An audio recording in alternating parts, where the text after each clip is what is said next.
Later, the roar of an orc echoed in the forest.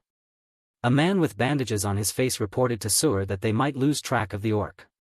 That man was Lenin, a Class 1 fugitive. Behind Sur stood a large man wielding an axe. Gregor, also a Class 1 fugitive.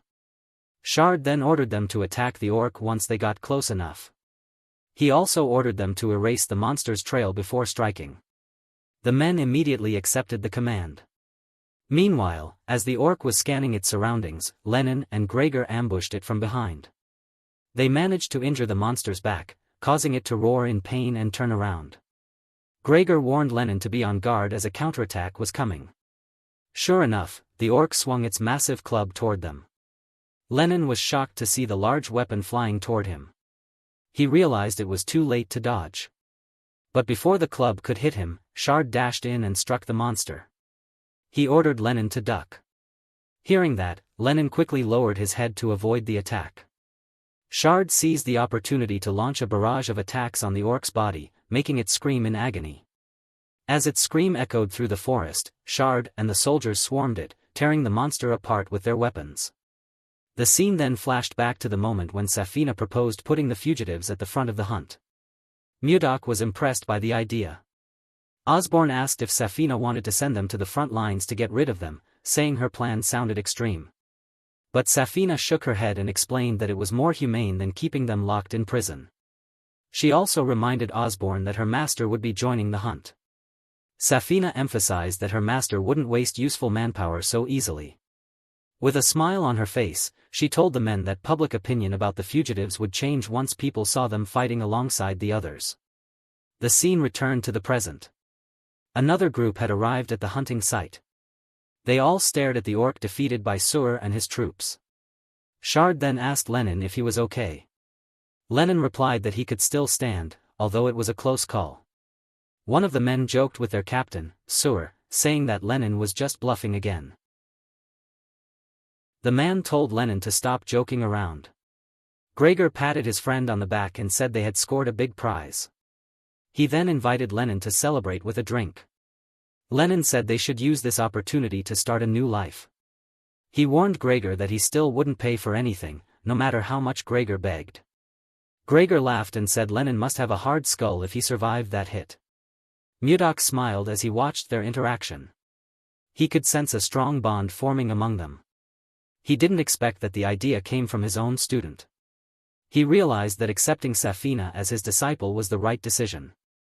As Mudok observed the men, something was watching him from afar. A monster was keeping a close eye on Mudok, seemingly wary of him. Elsewhere, a group of hunters was tracking an orc. One man told his masked companion to slowly back toward the trap. One of them heard a sound from the forest and asked if the masked man heard it too. The masked man immediately raised his bow, saying he would fire a few arrows and told the others to be ready. He shot arrows toward the trees and waited for something to appear. Luckily, nothing happened. The masked man was relieved. Another man said it was probably just the sound of leaves rustling in the wind. The masked man nodded and said, "Maybe you're right." He walked up to a tree to retrieve his arrow. He told the others to collect the remaining arrows and search a different area. But before he could pick up his arrow, a massive monster emerged from behind the tree. The men were stunned at the sight of the creature. Meanwhile, Mudok was outside with Jerem. He told Osborne that it seemed the villagers were no longer afraid of the orcs. Osborne replied that everything was ready for the hunt. Jerem added that it was all thanks to Mudok's leadership. As he looked at the body of an orc, Mudok ordered Jerem to ensure that no one moved without his command. Jerem accepted the order. Mudok then asked if the condition of the other monsters was still under investigation. Jerem replied that there was still a lot of data to be reviewed. While they were speaking, one of the men who had encountered the monster earlier came to report to Osborne. He was using a cane to support himself and explained what had happened. Osborne asked if the men had survived. The man said they hadn't died but were wounded and being treated at a clinic. Hearing this, Mudok asked Osborne if something was wrong. Osborne then revealed that a serious incident had occurred. He explained to Mudok that a new type of monster had appeared, one unlike the regular orcs. Mudok was shocked to hear this. The injured man then explained that 2 of their scouts had been attacked by this creature. Mudok asked if he was sure it wasn't just another orc. The man confirmed that it was a different species. Mudok asked him to describe what the monster looked like. The man said the monster's body was covered in white fur and it was huge, over 3 meters tall. He also said that while orcs were usually stupid, this creature was far more intelligent. While the man was still speaking, screams echoed from the forest. Mudok immediately ordered Jerem to call off the hunt. Jerem then asked, "Master, are you planning to go alone?" Mudok then said he had to go alone. He asked Jerem and Osborne to follow only after the area was secured. Hearing this, they accepted the order. He sprinted into the forest at incredible speed. He realized he recognized the monster described by the man earlier. He was sure he had heard Edmund mention it before. He recalled the moment Edmund once asked if he was a Yeti. While running, Mudok activated an ability called Mince AES to scan the forest, and he quickly located the monster he was looking for. He leaped onto a tree, drew his sword, and attacked. The monster was terrified the moment it sensed someone approaching quickly. It immediately raised its arms to block Mudok's strike. Thanks to its thick fur, the blow was successfully deflected. Mudok could barely scratch it. He realized his attacks bounced right off the creature's tough body. After seeing it up close, he was certain this monster was a Yeti. He also noticed that the roaring Yeti now froze in fear like a cornered stray cat. From its reaction, Mudok understood that the creature could feel the pressure of his aura. He could see genuine fear in its eyes. For a moment, he considered sparing it out of curiosity, but he couldn't let a creature that had harmed his people live. Mudok raised his sword and told the monster to be reborn as a human in its next life. He then leaped and struck. The monster, in a panic, covered its hands with a strange energy just before Mudok's sword hit. The moment the sword nearly touched it, the energy released by the Yeti exploded, wiping out everything in the surrounding area. At first, Mudok thought he had won. But when he looked at the ground, nothing was there. He recalled that the Yeti suddenly emitted a green light and vanished along with its energy before the attack could land. He began to wonder what kind of magic the Yeti had used. He remembered the green glow and recalled something Luffy had once told him upon arriving in this world, that fifth circle or higher mages could use a spatial magic called teleportation. Most mages, however, could only reach the first or second circle.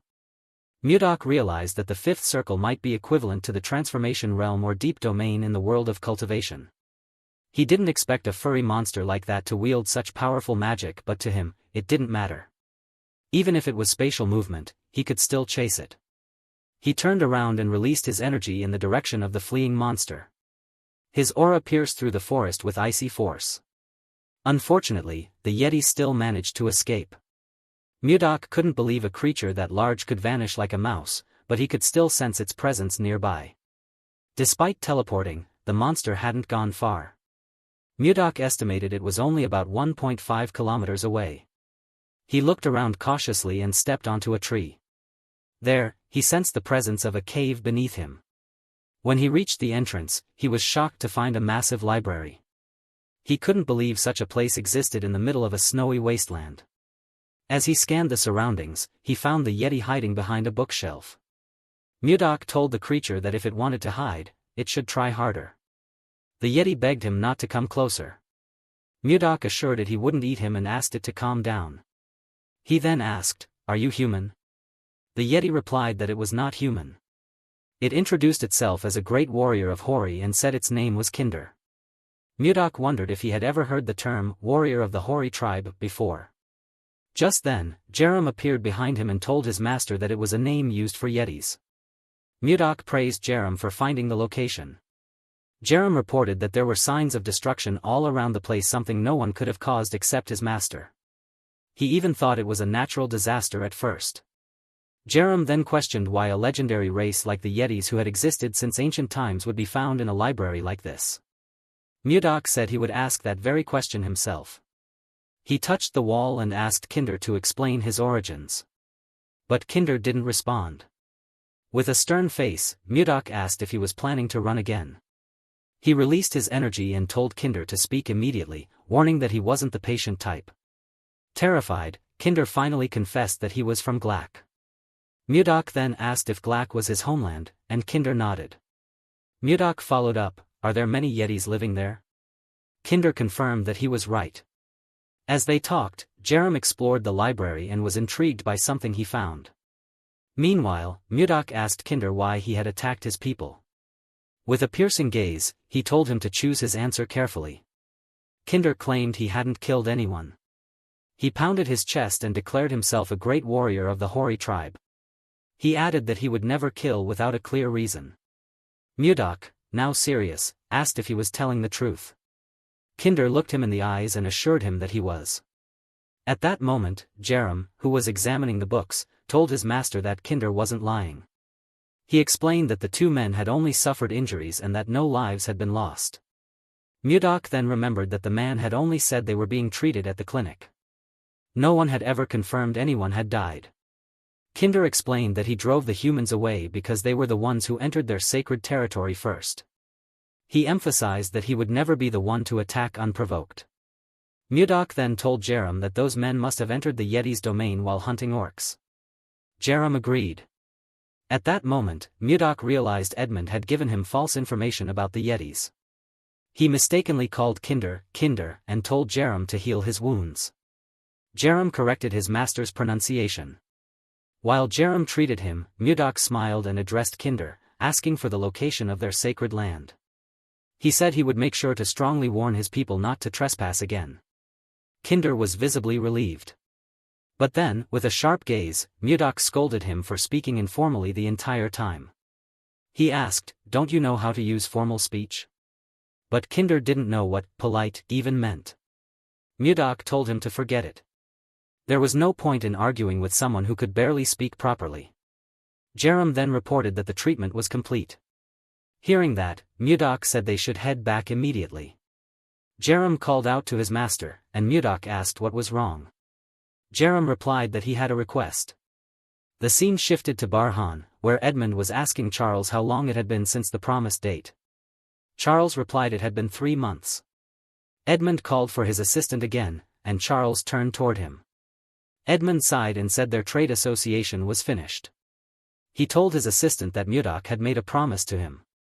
In his silly imagination, he pictured Murdoch pulling on his beard and telling him to wait for 3 months. He said he would send someone. Then he told Charles that he hadn't received any news from Murdoch. Charles calmly reassured him that Murdoch was not someone who would break a promise. As they spoke, a large shadow suddenly loomed over them. Edmund and Charles looked up, shocked to see a wyvern descending toward them. They quickly stepped back as the creature landed.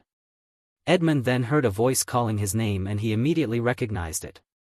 Looking at the wyvern's back, he saw Safina smiling. The girl said that the ice had arrived. Edmund was overjoyed to see a large bag filled with ice. He said he knew Murdoch would keep his promise. Meanwhile, Charles was stunned to see Safina dismount from the wyvern. That monster had power equivalent to an entire Kshatriya battalion. He couldn't believe such a powerful creature was used just to deliver ice. He began to wonder what exactly Murdoch was doing in the north to be able to command a wyvern like that. While looking around, Safina suddenly remembered something.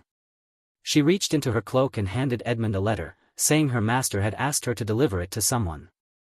Edmund smiled. He already knew who Murdoch meant. The scene then shifted to the palace, where Princess Isle was having tea outdoors with a young man. The man thanked her for accepting his invitation and said she looked more beautiful with each passing day. Isilde politely thanked him for the compliment. It turned out the man was Justin. Justin sipped his wine and noticed that the princess was as cold as ever. She didn't even offer him a fake smile for the sake of formality. He thought to himself that it wouldn't be fun if the princess was too easily conquered. He was confident he could melt her cold attitude. As he was thinking that, a female attendant ran over to the princess and delivered some news. Isilde suddenly gasped in surprise upon hearing she had received a letter from Murdoch. Justin stood up and nearly spat out his drink at the mention of the name. The attendant then informed Isilde that the letter was now in her room. Isilde quickly stood and told the attendant to follow her. Seeing this, Justin asked the princess if she was leaving already. He reminded her that he had come early in the morning just to meet her. With an icy gaze, Isilde replied that she had heard he trained so hard that even a full day wasn't enough. She told him not to waste his time and ordered him to go home. Isilde then turned away and called her maid, Rensha, to follow her. Justin clenched his teeth in frustration. His anger flared as he watched her walk away, her hair shining beautifully in the sun. Slamming his hand on the table, he cursed Mudok under his breath. Moments later, Isilde was seen reading the letter in her room. Mudok asked how she was doing and said he was fine, all thanks to the good luck charm she had given him. Isilde blushed as she remembered the kiss. In the letter, Mudok described the northern lands as a comfortable place to live. He mentioned shimmering crystal caves and soothing hot springs. He revealed that they had built a city named White Castle inside a warm cave. He said the place was beautiful but also that it had one major flaw, her absence. That alone made the place feel empty. He told her he wanted to send a small gift as a token of his feelings. As Isilde looked down, she saw something that shocked her, a flower made of ice. She hugged it tightly to her chest, wondering why she always thought about Mudok. She gazed at the flower again and made up her mind. She decided to go see Mudok in person. Meanwhile, Mudok was trying to make an ice flower. But it shattered in his hand. He found it strange that he was so good at destroying things yet struggled to create something as delicate as a flower. While he was lost in thought, Jerem came running toward him, calling his master. Mudok asked what the fuss was about and told him to explain what was going on. Jerem said his master needed to come to the office immediately. He had discovered something incredible, something that only happens once in a lifetime. Mudok told him to calm down and said he'd follow. He then placed the shattered flower beside the pile of failed attempts he had made earlier. When they arrived at the office, Jerem revealed that the library they had found belonged to an ancient mage. Mudok feigned surprise and asked, "What's so great about that?" The mage said his master's reaction was far too flat. He explained that it was a monumental discovery, a relic from an ancient civilization. A key to restoring lost magic and a stepping stone to reaching the fifth circle. But Mudok didn't seem too interested. He sensed something strange. He turned toward Jerem and said he felt a powerful presence coming from his waist. Jerem was startled and nervously replied that it was nothing important. He admitted he didn't report it because he thought it wasn't worth mentioning. But Mudok used his aura to pull a pouch from Jerem's clothes. The mage looked terrified. With a smile, Mudok said that since Jerem had gone to such lengths to hide it, he had to see what was inside. When he opened the pouch, he found something unusual. Mudok saw some glittering stones and asked Jerem, "Aren't these just ordinary rocks?" Jerem explained that he had no intention of hiding the stones. He said that these stones contained a high concentration of mana and were known as mana stones. Mudok then asked why Jerem was keeping them. Jerem began gathering his mana and revealed that he was currently a fourth circle mage, nearly reaching the fifth circle. However, there was an invisible wall that had been holding him back. He believed the mana stones might help him break through that barrier. Mudok understood how difficult it must be to cross such a limit. He said he understood how Jerem felt. Hearing this, Jerem thanked him for his understanding. But then, Mudok firmly stated that he wouldn't allow him to use the mana stones. Naturally, Jerem was disappointed. He explained that increasing his power would benefit White Castle. He begged Mudok to let him use the stones, but Mudok still refused. He explained that even if Jerem could break through the wall now with the stones, what would he do afterward? Would he go searching for more mana stones again? Mudok said that such things didn't matter when entering a new realm of power. What mattered was the effort made to gain true understanding. He emphasized that growth comes from time and effort. In other words, there are no shortcuts. Jerem clenched his fist, then slowly released it. He realized his master was right. He remembered that he had reached the fourth circle through his own hard work. He also recalled someone once told him that magic isn't something that can be learned instantly. That person said he would understand the true meaning of magic over time, as he slowly advanced. Jerem then told Mudok that he had unknowingly started to forget his grandfather's words. Mudok felt relieved to see that Jerem finally understood his point. He had even been prepared to beat that idea into Jerem's head if necessary. Then he asked, "What else can those stones be used for besides enhancing your abilities?" Jerem explained that the stones could be used in almost all kinds of magic. They were highly versatile and could be used for mana amplification, protective shields, and even communication spells. Mudok was surprised and asked, "Can someone communicate using just the mana stones, even without being a mage?" Jerem nodded and confirmed it. He said even someone without magical power could communicate using them, as long as a communication spell had been embedded in the stone. He also told Mudok that the mana stones they had were of very high quality. With them, they could communicate even as far as the Deva Empire across the sea. Mudok then picked up a cup and asked Jerem if he knew the most important thing in governing a nation. Jerem replied that he wasn't sure. Mudok said that the most important thing was the speed of information. He said that a nation capable of collecting and distributing information faster could change the course of the game. He then ordered Jerem to convert all the mana stones into communication stones. Jerem immediately accepted the order. The scene shifted, showing Mudok, Jerem, and Osborne standing outside White Castle. There, Jake called Mudok through the communication stone and asked if he could hear him. Mudok and Osborne were surprised. Mudok replied that he could hear him clearly, and asked how far Jake had gone. From atop a wyvern, Jake answered that he was 10 kilometers above the plains near White Castle and could hear Mudok's voice perfectly. Mudok was pleased that the signal had no interference. He declared that the communication stone experiment was a success. He announced that from now on, they would use communication stones to stay connected. But just after saying that, he heard Jake's voice commenting on how amazing the wyvern was. Jerem and Osborne didn't seem worried at all when Jake interrupted Mudok's speech. Jake even asked his wyvern to perform a triple flip in the air. Mudok was annoyed. He ordered Jake to return immediately. Gripping the communication stone tightly, he told Osborne to increase the intensity of Jake's training once he returned. Jerem then pleaded with Mudok not to destroy the communication device. But before Mudok could crush it, someone called his name. When he turned around, he saw several wyverns landing in front of White Castle. The person calling out to him was Safina. The girl said she had returned. Mudok looked happy to see her and quickly invited her inside. A little while later, in the meeting room, everyone was now wearing their new white uniforms. Mudok sat reading a letter. Safina asked her teacher, "Is there something wrong with the letter from Edmund?" Mudok replied that there was nothing wrong.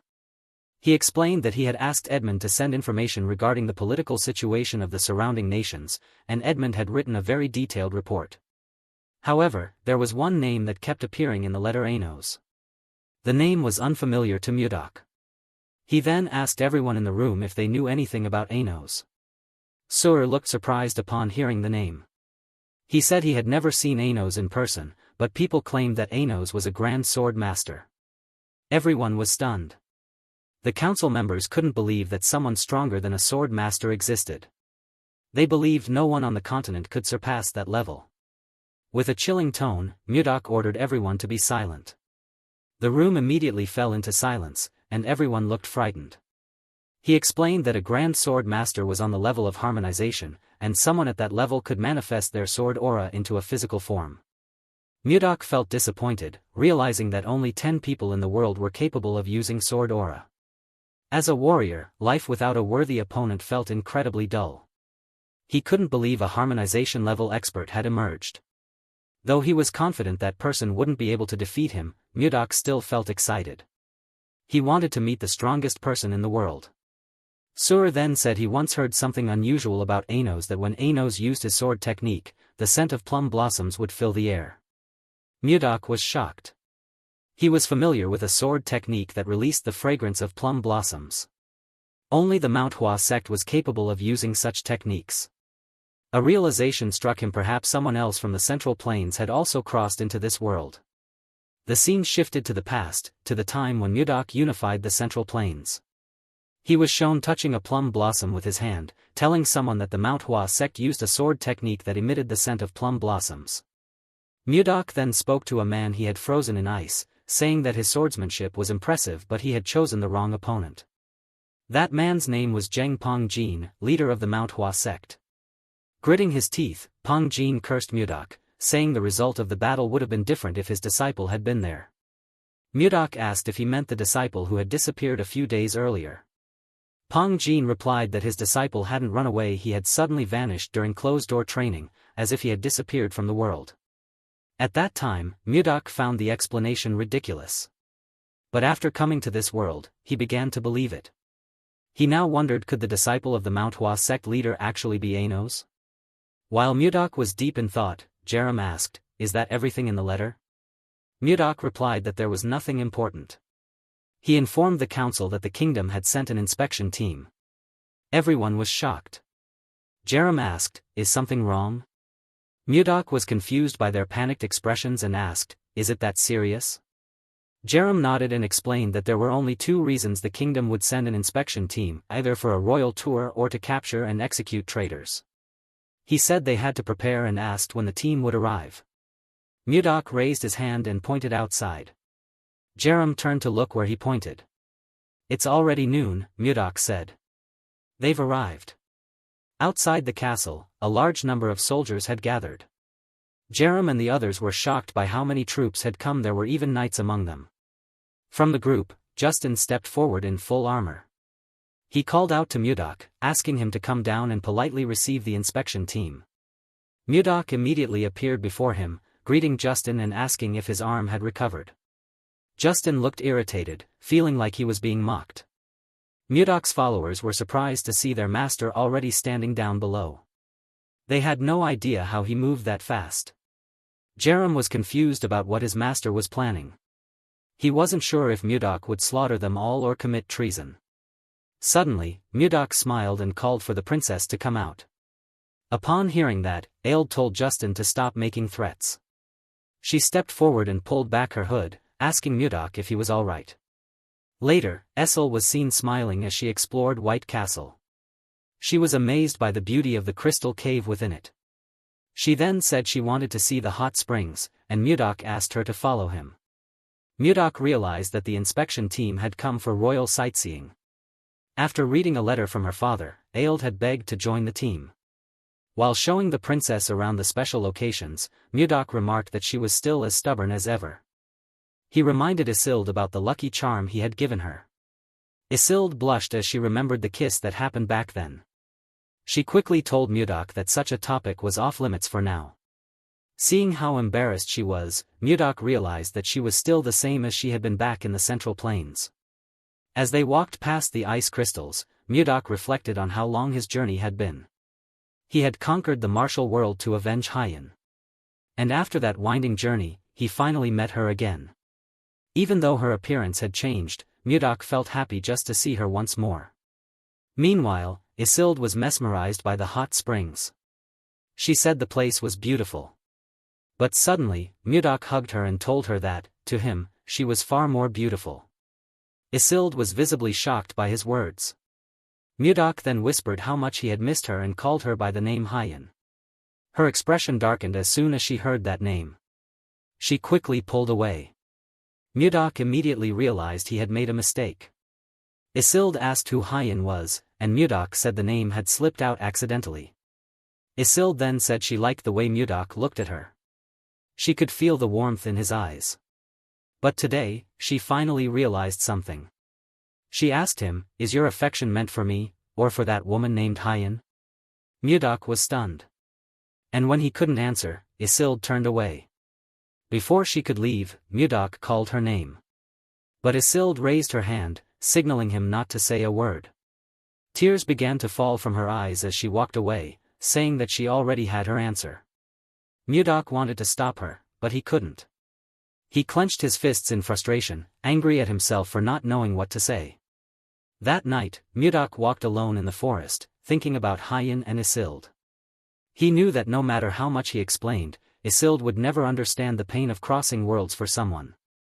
While he was lost in thought, someone silently watched him from behind a tree. The figure unsheathed a sword and lunged at Mudok from behind. In the next moment, a violent splash of blood erupted through the forest. In the following scene, Justin called someone named Arvin. Arvin emerged from the shadows and saluted him. Justin asked how the ambush went, and Arvin replied that it was a success. Justin smiled in satisfaction.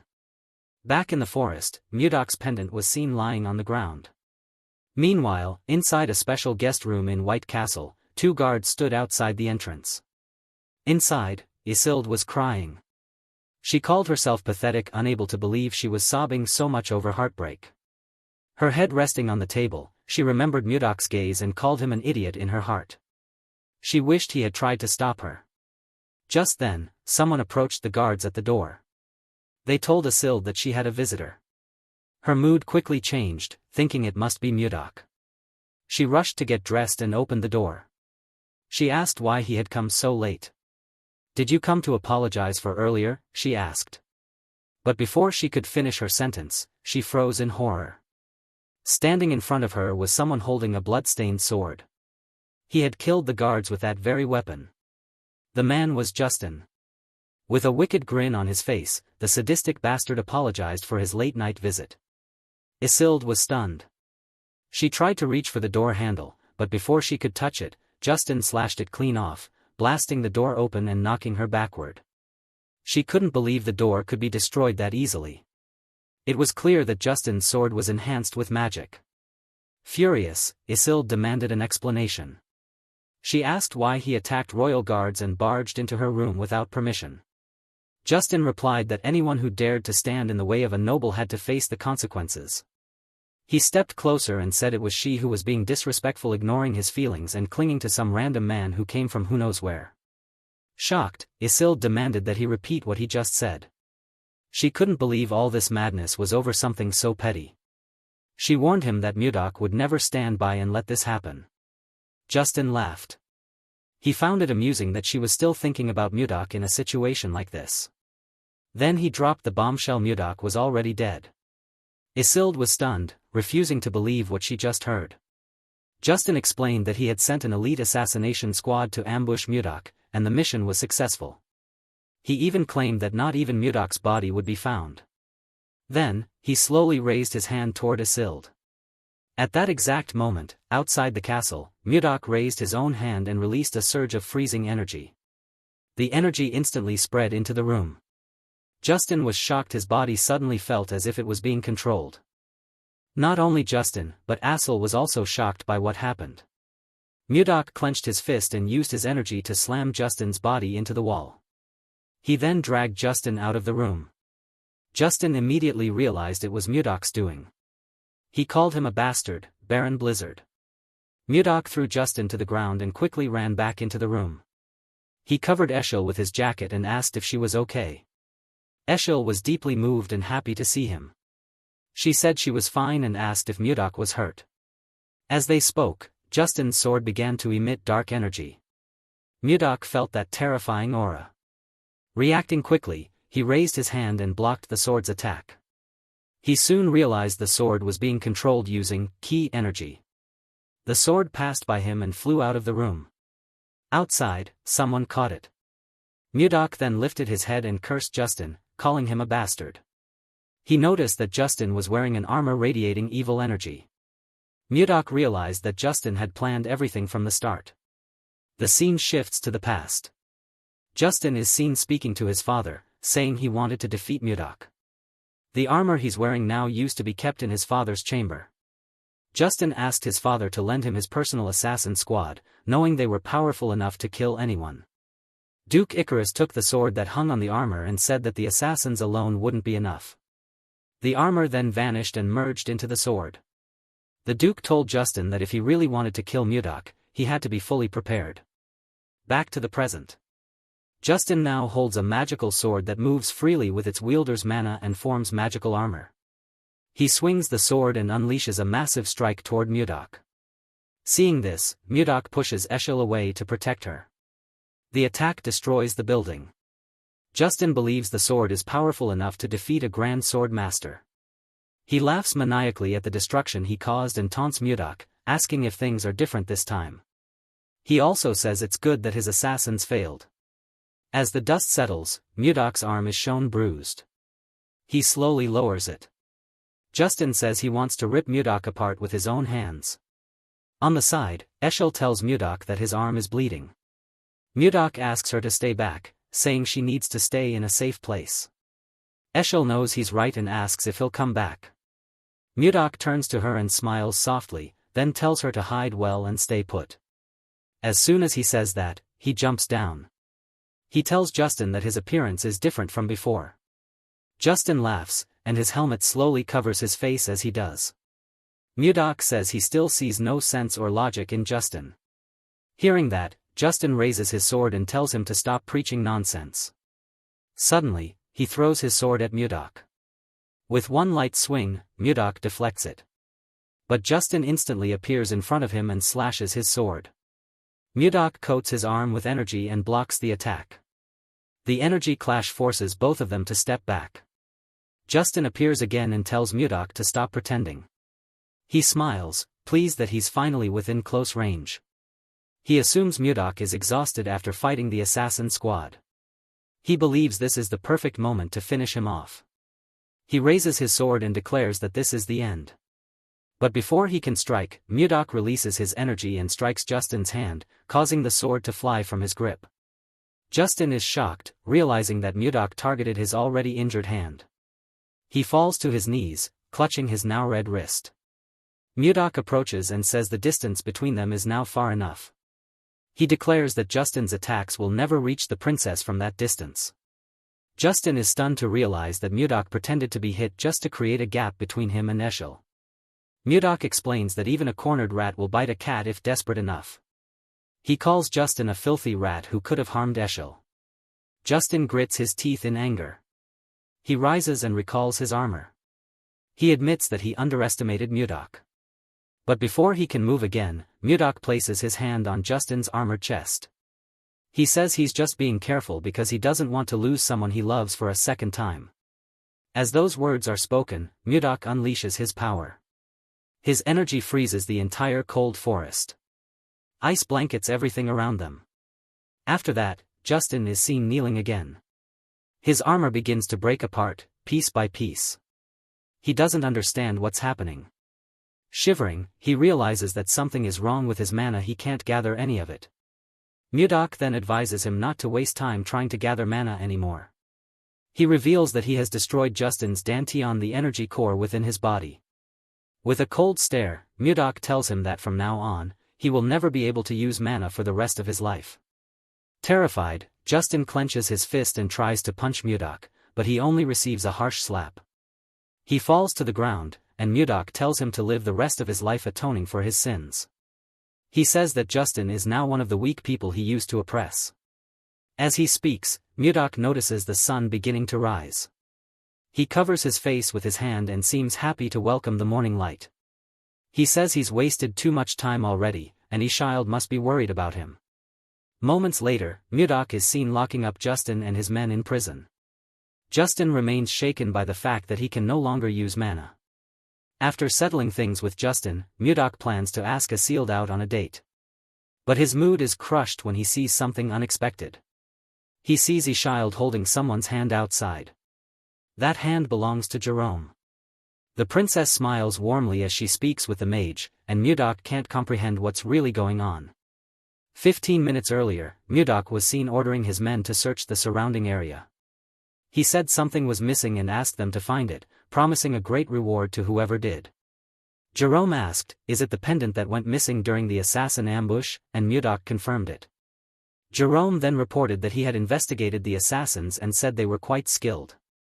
He asked how Mudok had escaped without injury after being attacked by them. Mudok scoffed at Jerome for calling them skilled. He said they were just a bunch of cowards who only knew how to move silently. He added that if his mind hadn't been distracted, he might not have been scratched at all. Jerome praised him, calling him incredible. As they talked, someone walked toward them and said the pendant was lost because of her. Jerome quickly pulled up his hood upon hearing the voice. Mudok turned around, recognizing it immediately. It was Ishild, arriving with a maid. Jerome looked nervous in her presence. With teary eyes, Ishild said that Mudok could have found her pendant if he had looked for it when it first disappeared. But he couldn't because he came to save her. However, Mudok told her that wasn't true. He pointed at Jerome and said they should be blaming Justin for everything. Ishild looked shocked to see Jerome. Then, she stepped closer and held Jerome's hand. She asked if he was really Count Jerome Kuan. Ishild didn't understand why the noble was there. She said that the last she heard about Jerome, he had gone missing. Jerome only gave an awkward smile in response. Meanwhile, Mudok looked irritated seeing Ishild holding Jerome's hand. The mage quickly pulled his hand away from the princess, saying that such a warm welcome was a bit troublesome for him. Just after he said that, Mudok placed his arm around Jerome's shoulder, and a nervous smile appeared on Jerome's face. Mudok commented that he seemed quite close to the princess. Jerome immediately denied it, but Mudok insisted that they looked very familiar with each other. At the same time, Ishild's maid whispered to her that she should clear up the misunderstanding. Ishild herself looked confused about how the situation could be misinterpreted. As Mudok began to choke Jerome, Ishild intervened and explained that Jerome was the person she respected most. She said the count was a true noble, someone who truly cared for his people. She felt pity when she learned he had been exiled to the north, a dreadful place. And she was heartbroken when she heard he had gone missing. Hearing this, Mudok asked why Jerome had never mentioned any of it. Jerome replied that no one likes to brag about their own goodness. Mudok then asked Ishild why she talked about Jerome as if he was part of her past. The princess replied that things were different now because now, she had come to know Mudok. Her cheeks blushed as she said that, and Mudok blushed in return. But before he could respond, Ishild turned and ran off, saying she would help look for the pendant elsewhere.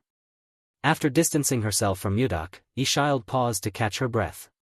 As she looked down, she saw the pendant buried in the snow. She quickly bent down to pick it up.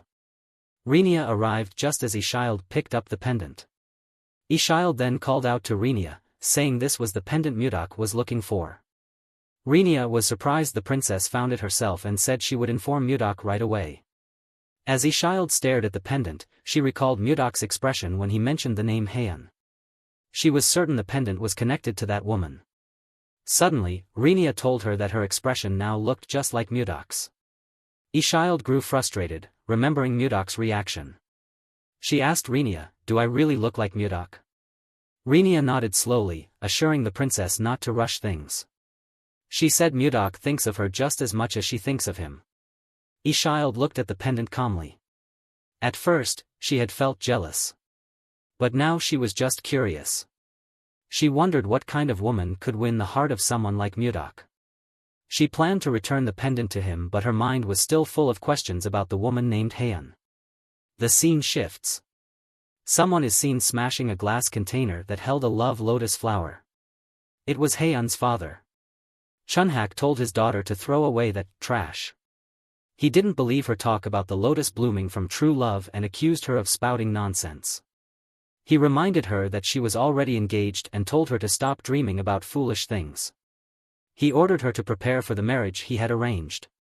Heian stood up and asked him to open his eyes. She said that the couple who made the twin lotus bloom would be blessed by all as soulmates. She was disappointed that her father only cared about political marriage. Even after witnessing the miracle with his own eyes, she felt that the Murim alliance mattered more to him than she did. Her words clearly hurt Chunhak, who clenched his fists in anger. Heian reminded him that he had abandoned her mother for the Murim alliance. Before she could say more, Chunhak ordered the guards to imprison her. He forbade her from going to the ice palace until after the wedding and demanded she be watched closely. With tears streaming down her face, Heian begged her father not to do this. She regretted ever coming back. The scene shifts again. Ishild is seen waking up, wondering why she had such a strange dream. Moments later, she and her maid are looking out over a hot spring. She's still thinking about the woman who appeared in her dream and wonders, who is she, really? As she's lost in thought, Mudok approaches and asks, "Is something wrong?" Ishild turns around and says she's fine. With a sad look, she says there's nothing to worry about. But Mudok can clearly see the sadness in her eyes. He then invited the princess to take a walk with him to refresh her mind. Hearing that, Ishild was surprised she was being invited. As they stepped outside, they saw a wyvern swooping down toward them, screeching loudly. Renia immediately crouched and covered her head in fear, but Ishild was fascinated. She couldn't believe she was seeing a tamed wyvern. It made her incredibly excited. She said that in her entire life, she had never seen a wyvern submit to a human. Mudok explained that this wyvern had been trained since it was young and was now very gentle. He reassured her not to be afraid. As he said that, a few people approached them. It was Jerome and Jake. Jerome was carrying a suitcase and told his master that all preparations for departure were complete. Mudok asked if he had also prepared that, and Jerome confirmed that he had. Just after that, something jumped out and landed on the ground. Renia screamed when she saw the creature. Jerome quickly apologized and introduced the creature as Kinder, explaining that it was a yeti. Ishild was shocked to hear it was a yeti. She recalled that yetis were a legendary tribe said to live in snowy plains. The princess immediately picked up the small yeti, saying she never imagined yetis to be so small and adorable. With a nervous expression, Jerome said he was glad the princess liked it. Meanwhile, Mudok gave Jerome a thumbs up. Before meeting Ishild, Mudok had told Jerome that she would be shocked to see Kinder in his original size and asked the mage to shrink him with magic. Jerome replied that magic couldn't do everything but he'd give it a try anyway. Now, Ishild placed Kinder on her head and gently pressed its soft fur, smiling brightly. Mudok was happy to see Ishild smiling. He told the princess that it was time to go. He called out to a wyvern named Lilith, who immediately bowed her head to Mudok. He climbed onto Lilith's back and reached out his hand to the princess.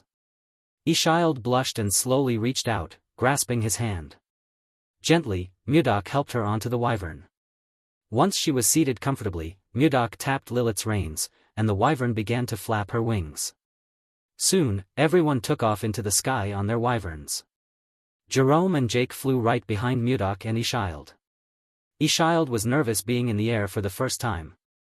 She closed her eyes tightly and gripped the saddle. She told herself everything would be fine as long as she was with Mudok. With a smile, Mudok asked if she wanted to open her eyes and look ahead. Slowly, Ishild opened them and was amazed by what she saw. A breathtaking sunset stretched across the horizon. She couldn't believe her eyes. Mudok asked if she felt a little better now. Ishild smiled, realizing that Mudok had been concerned about her all along. She said she felt much better thanks to him. Mudok smiled and told her to hold on tight. Ishild didn't know why he said that, but suddenly Lilith sped up, soaring through the clouds. Moments later, Ruya greeted their arrival. She scolded Mudok for not sending word in advance. Mudok reminded her how far they had traveled and asked how he was supposed to contact her. He then told Ruya that trade matters could be reported directly to Jerome. He said he was entrusting everything to him. Jerome was surprised and said it felt like he was doing all the work. He asked what Mudok planned to do. Mudok replied that he'd be having dinner at a nearby restaurant and wanted Jerome to finish things before he returned. Ruya said she understood, while Jerome protested, asking if he didn't have a say in the matter. Later, Ishild was seen enjoying the view of the city from a restaurant balcony. There, Mudok told her he had prepared the place especially for her and asked if she liked it. Ishild replied that she loved it. As she looked around, she suddenly noticed a flower she had seen before inside Mudok's pendant. She quickly realized it was the same lotus flower from her dream. While she was lost in thought, Mudok called out to her. "Are you all right, Ishild?" he asked. The princess apologized, saying she was just thinking about a strange dream she had the night before. Hearing that, Mudok asked what had happened in her dream. Ishild explained that she saw people wearing unusual clothes and living in houses she had never seen before. In the dream, she was a young woman in her early 20s, pale-skinned, with brown hair and black eyes. The woman always seemed sad her father was trying to force her into a political marriage, even though she already had someone she loved. Ishild laughed, calling it a very strange dream. Mudok chuckled with her and held his pendant. Then Ishild added that in the dream, she had desperately called out someone's name, Gaga. Hearing that name, Mudok froze. Only one person had ever called him by that name, Heian. Ishild noticed his expression and asked if he was okay. Mudok gripped his pendant tightly and said he was just daydreaming. He then let go of the pendant and invited her to eat before their food got cold. Ishild then made a request. She said that whenever Mudok called her princess, it felt like there was a distance between them. Smiling, she asked if he could call her Ishild, if he didn't mind. Looking at her, Mudok remembered Heian. A soft smile appeared on his face as he recalled his beloved, and he said he could do that. Later that evening, after they had finished their meal, Jerome approached and asked if Mudok had enjoyed the food. He then reported that the negotiations with Tenst had been finalized.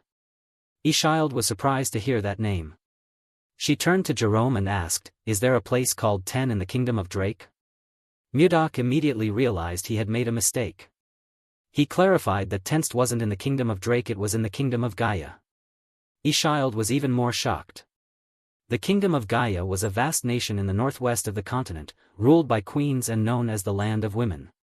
Its entire Knight Order was composed of women, and they were said to rival the Wyvern Knights of the Ziva Empire. She knew she had traveled far, but never imagined they had already reached Gaia. She hoped her arrival hadn't caused any diplomatic issues. While she was lost in her thoughts, Jerome cleared his throat to remind her he was still present. Ishild quickly apologized and allowed him to continue. He reassured her it was fine, then explained that the ice orc leather they were supplying had become extremely popular. He shared Rüya's proposal Caroline could build a factory here to produce and sell leather goods directly. Mudok asked if that was necessary, considering how fast the leather was already selling. Jerome explained that the queen and most of the high-ranking nobles here were women. If they could create clothing and bags that appealed to the royal family and nobility, it could spark a major trend and bring much greater profits. He added that Rüya knew a famous artisan from Caroline, and they could begin production immediately if Mudok approved. Pleased, Mudok said he had made the right choice appointing Rüya to manage the company. He told Jerome to use as much leather as needed and ordered him to begin production right away. Jerome bowed and accepted the task. He noted that their leather always sold out on the day it arrived. Just then, a loud noise echoed in the distance. Jerome looked up, and Mudok turned to see flames rising in the distance. A building was on fire. Jerome was shocked and told Mudok it was near their company's location. He warned that the wind could spread the fire. Mudok said he would go check it out and told Jerome to stay with Ishild. Jerome asked, "You're going alone?" "That's too dangerous." Ishild said she wanted to go too. But Mudok told her it would only take a moment and assured them he would return soon. Right after saying that, he leapt off the balcony without hesitation. Once Mudok was gone, Ishild turned to Jerome and said they needed to follow him. The mage was stunned. She insisted they couldn't just sit still. If something happened to Mudok, they would regret it. Clearly, Jerome couldn't believe what he was hearing. Meanwhile, outside the burning building, a woman was sobbing uncontrollably as she watched her store go up in flames. She couldn't believe the place she had built with her soul and hard work was now being consumed by fire. Other merchants nearby were also in tears. When Mudok arrived at the scene, he was shocked by how massive the fire had grown. It was far worse than he had imagined. As he stared at the flames, someone called his name. He turned to see that Ishild and Jerome had followed him there. Ishild apologized for coming after him. She explained that she couldn't just sit and wait, she had been too worried about him. Mudok couldn't bring himself to scold her. If their roles were reversed, he would have done the same. While he was looking at her, a cry for help echoed from inside the burning structure. Instantly alert, Mudok turned toward the building. Ishild, confused by his sudden movement, called out to him. But before she could say anything, Mudok had already jumped into action. He spotted a window on the upper floor and dove through it. Upon landing inside, he activated his white ice divine palm technique, freezing the floor to lower the temperature. The ice collided with the flames, sending waves of cold air throughout the room. Covering his head, he crouched and scanned the area, then saw something that shocked him. A woman lay unconscious on the floor. He rushed over to check her pulse. Thankfully, she was still breathing. Wasting no time, Mudok hoisted her onto his shoulder. She was incredibly lucky to be alive in such a massive fire. But before he could make his way out of the building, the wooden beams above began to collapse right over his head.